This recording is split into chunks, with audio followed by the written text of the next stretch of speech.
Hi, we're going to take what we learned on rates and conversions from before and start applying these more to some story problem type things. We actually want to be able to apply these. So what you'll start to find is on standardized tests, ASVABs, work keys that you're going to be dealing with in the workplace when you go to get jobs more and more, is you're going to be able to need to figure out and do some problem solving. So we're going to go through all these and kind of get you an idea of what's going on and how you can use what we learned before. So for instance, our football team outscored their opponents by a ratio of 3 to 1. Give me the possibility for a final score for the game that fits the given information. Okay, so for instance, let's say we have a ratio of 3 to 1.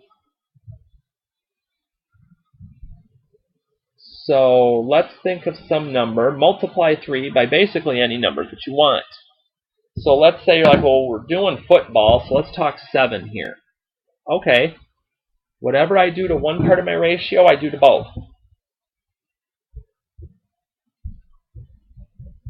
21 to 7 would be a possibility because we scored 3 points for every one they had, because 7 times 3 is 21.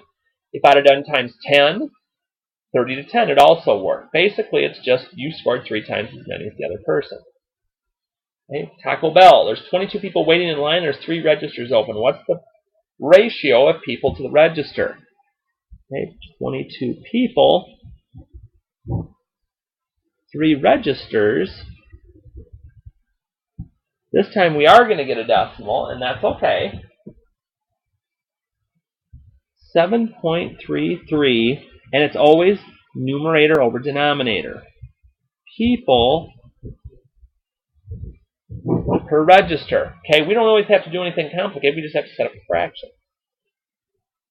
Using the number from the previous problem, what's the ratio of registers to people?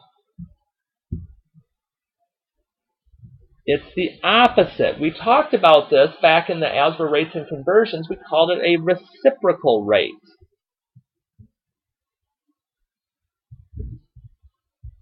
Which means we take the rate we have here and we flip it.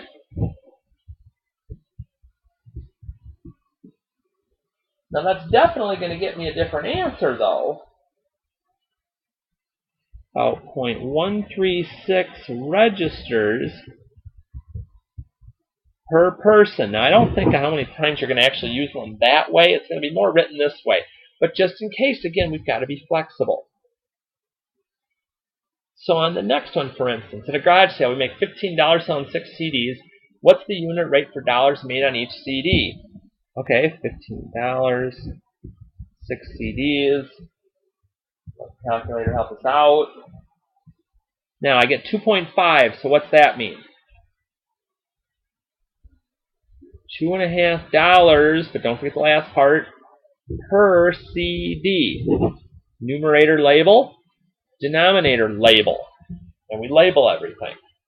On a science quiz, and this is Claren's class, got 18 points on 12 questions. What's the number of points, that's first, that goes on top, per question? Divide that out. I get 1.5, but what's my label going to be? Points per question. Done. Numerator over denominator. Keep life simple. Okay, let's keep rolling up here. You can type a 225-word email to your friend in 5 minutes. Might be a little slow. I think some of you could text that faster. What's the unit rate of words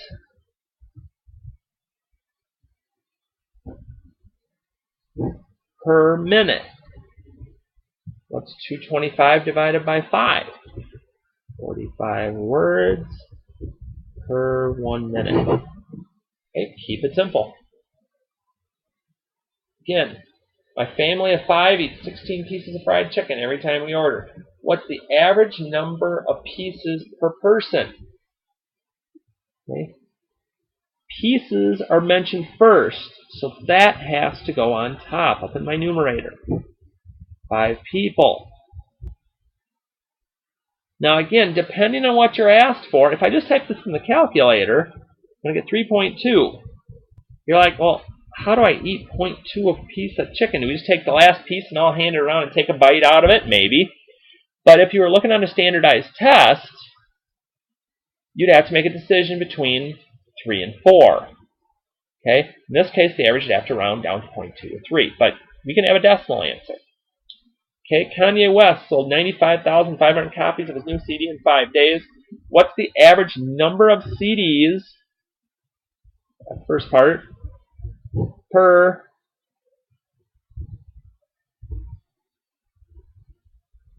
so we need to know 95,500 divided by 5.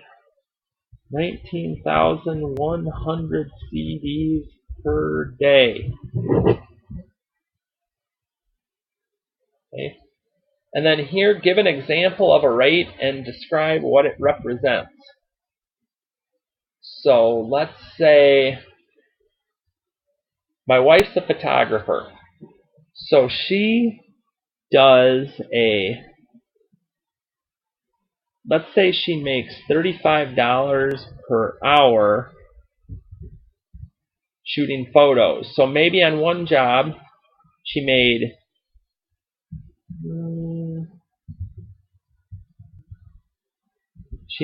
$245 for a 7-hour photo shoot. Be a long shoot day for her.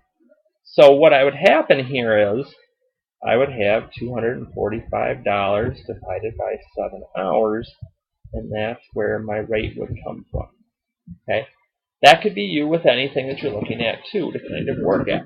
So hopefully this works well for you. We'll be working on it today and in the future. But as always, if you have any questions, let me know.